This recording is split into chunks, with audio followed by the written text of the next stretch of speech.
Breaking news. Tollywood లో కార్మికుల ఆందోళనపై చర్చలపై చిరంజీవి దృష్టి పెట్టారు. నిర్మాత సి కళ్యాణ్ చిరంజీవి కలిసి చర్చల పురోగతిని వివరించారు. కార్మికుల డిమాండ్లపై చిరంజీవి ఆరా తీశారు. నిర్మాతలు ఇబ్బంది పడుతున్నారని కళ్యాణ్ చెప్పారు. అయితే ముఖ్యంగా చిన్న నిర్మాతల కష్టాలు పెరిగాయన్నారు.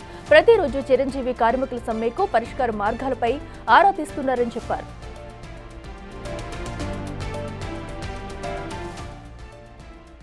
చిరంజీవి గారు వీళ్ళు మాట్లాడిన తర్వాత ఆయన కూడా క్లియర్గా చెప్పారు. ఇప్పుడు నా వంతు నేను కృషి చేస్తాను, వాళ్ళతో మాట్లాడి ఛాంబర్కి పంపిస్తాను.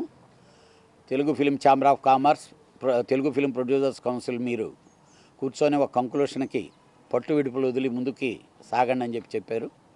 నేను ఇదే విషయాన్ని ఇప్పుడు ఛాంబర్ వారికి, కౌన్సిల్ వారికి కూడా డిస్కస్ చేయటం జరుగుద్ది. భరత్ గారు కూడా పాపం దీని గురించి ఆయన గట్టిగా కృషి చేస్తున్నారు, మా ఛాంబర్ ప్రెసిడెంట్. డెఫినెట్లీ ఈ 2 రోజుల్లో సమస్య పరిష్కారమై త్వరలో షూటింగ్లు స్టార్ట్ అవుతాయి.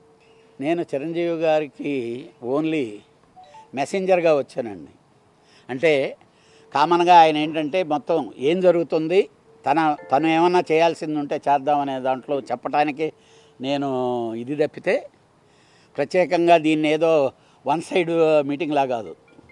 నేను దూతని అంతే, అటు ఛాంబర్కి కానీ ఇటు కౌన్సిల్కి కానీ. ఎందుకనంటే నా 45 సంవత్సరాల ఎక్స్పీరియన్స్ నా దాంట్లో నేను ఎప్పుడు ఆర్గనైజేషన్స్ బాగుండాలి, either federation or chamber, at the same time producer అనేవాడు ఉంటేనే తర్వాత స్టెప్లు ఏమైనా డిస్ట్రిబ్యూషన్ కానీ, ఎగ్జిబిషన్ కానీ, లేకపోతే ఎంప్లాయ్మెంట్ కానీ. ఆ ప్రొడ్యూసర్ ఈరోజు ఉండే కష్టాలను బేస్ చేసి అలాగని వర్కర్ కడుపు మార్చడం అనేది సిస్టమ్ కాదు. డెఫినెట్గా అంతే తప్పితే దీన్ని వేరే అర్థాలకి వెళ్ళాల్సిన పని మాత్రం లేనే లేదు. ఆల్రెడీ ప్రొడ్యూసర్లు కలిసారు, మళ్ళీ కలుస్తున్నారు, మళ్ళీ ఫెడరేషన్ వాళ్ళు కలుస్తున్నారు, ప్రొడ్యూసర్లు కలుస్తున్నారు. టాలీవుడ్ లో కార్మికుల ఆందోళనపై చర్చలపై చిరంజీవి దృష్టి పెట్టారు. నిర్మాత సి కళ్యాణ్ చిరంజీవి కలిసి చర్చల పురోగతిని వివరించారు. కార్మికుల డిమాండ్లపై చిరంజీవి ఆరా తీశారు. నిర్మాతలు ఇబ్బంది పడుతున్నారని కళ్యాణ్ చెప్పారు. అయితే ముఖ్యంగా చిన్న నిర్మాతలు కష్టాలు పెరిగాయన్నారు. ప్రతిరోజు చిరంజీవి కార్మికుల సమ్మెకు పరిష్కార మార్గాలపై ఆరా తీస్తున్నారని చెప్పారు.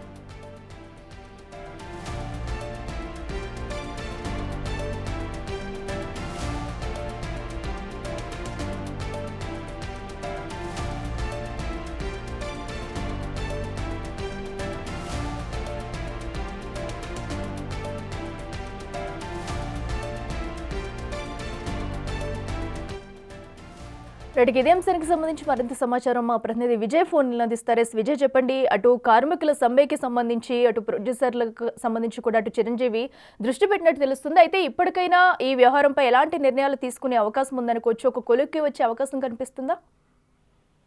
అఖిల, ఖచ్చితంగా. ఎందుకంటే ఈ రోజు ప్రొడ్యూసర్స్ లో ఉన్నటువంటి ప్రముఖ ప్రొడ్యూసర్ అయినటువంటి సి కళ్యాణ్ కూడా మెగాస్టార్ చిరంజీవి ఇంటి వద్దకైతే వచ్చాడు. అయితే అటు చిరంజీవితో చర్చలు జరిపిన అనంతరం అయితే ఈ యొక్క సమస్యకు ఈ రోజు సాయంత్రం లేదా రేపటిలోగా అయితే ఒక పరిష్కారం దొరుకుతుంది అంటూ కూడా మాట్లాడినటువంటి సందర్భం అయితే కనిపిస్తా ఉంది. మరొక పక్క ఎక్కువగా అంటే ఇటు వేజెస్ ఏదైతే వేతనాలు ఉన్నాయో ఆ వేతనాలు చూసుకున్నట్లయితే ఇతర రాష్ట్రాలతో పోలిస్తే ఈ మన తెలుగు ఫిలిం ఇండస్ట్రీలోనే ఎక్కువ వేతనాలు కూడా ఉన్నాయి అంటూ ఆయన మాట్లాడుకొచ్చినటువంటి సందర్భం అయితే ఉంది. అలా కనుక చూసుకున్నట్లయితే అసలు కార్మికులకు వేతనాలు పెంచాల్సిన అవసరమే లేదు అంటూ కూడా ఆయన మాట్లాడుకొచ్చినటువంటి పరిస్థితి కనిపిస్తా ఉంది. ఒక ప్రొడ్యూసర్ అనేటువంటి వాడు సో ఖచ్చితంగా చాలా నలిగిపోతున్నటువంటి పరిస్థితి కనిపిస్తా ఉంది. ప్రజెంట్ అయితే ఒక ప్రొడ్యూసర్ ఉంటేనే సినిమా ముందుకు వెళ్తుంది, అలాగే ప్రతి కార్మికుడికి కూడా ఒక ఉపాధి అనేది దొరుకుతుంది. కాబట్టి ప్రొడ్యూసర్ బాగుంటేనే కార్మిక లోకం కూడా బాగుంటుంది అంటూ కూడా మాట్లాడుకొచ్చినటువంటి పరిస్థితి కనిపిస్తా ఉంది. ఇక చిరంజీవి ఒక పెద్ద దిక్కుగా ఉన్నాడు కాబట్టి ఆయన ముందుకు మేము ఈ సమస్యను తీసుకువెళ్ళాము. మరొక పక్క రేపు కూడా ఫెడరేషన్ సభ్యులు, అలాగే ఫెడరేషన్ ఎవరైతే ప్రెసిడెంట్ తో పాటు ఇతర సెక్రటరీస్ అందరూ కూడా ఈ చిరంజీవిని అయితే కలిసేటువంటి అవకాశం అయితే కనిపిస్తా ఉంది రేపు. సో దీంతో చూసుకున్నట్లయితే అటు రేపు లేదా ఎల్లుండి వరకు అయితే ఈ సమస్యకు ఒక పరిష్కారం అయితే వచ్చేటువంటి అవకాశం కూడా కనిపిస్తా ఉంది. మరొక పక్క గతంలో ఇచ్చినటువంటి హామీలు ఏవైతే 2018లో కావచ్చు, 2022లో కావచ్చు ఇచ్చినటువంటి హామీలు ఏవైతే ఉన్నాయో అవన్నీ కూడా అమలు చేయకపోవడం, అంటే చేయలేకపోవడం అనేది కొంత ప్రొడ్యూసర్స్ వల్ల లోపమే ఉంది అంటూ కూడా మాట్లాడుకొచ్చినటువంటి సందర్భం కనిపిస్తా ఉంది. ఇక లేబర్ కమిషన్ లెక్కల ప్రకారం చూసుకున్నట్లయితే కార్మిక వేతనాలు అనేటివి ఇప్పుడు తెలుగు సినిమా ఇండస్ట్రీలో చాలా ఎక్కువగానే ఉన్నాయంటూ కూడా మాట్లాడుకొచ్చారు. సో మనం ప్రశ్నించినప్పుడు సో మీరు ఎక్కువ పని గంటలు కూడా పని చేయించుకున్నారు కాబట్టి సినీ కార్మికులతో అన్నప్పుడు సో ఖచ్చితంగా వారికి అన్ని వసతులు కూడా కల్పిస్తున్నామంటూ మాట్లాడుకొచ్చినటువంటి సందర్భం అయితే కనిపిస్తా ఉంది. Akhila. Right Vijay, thank you.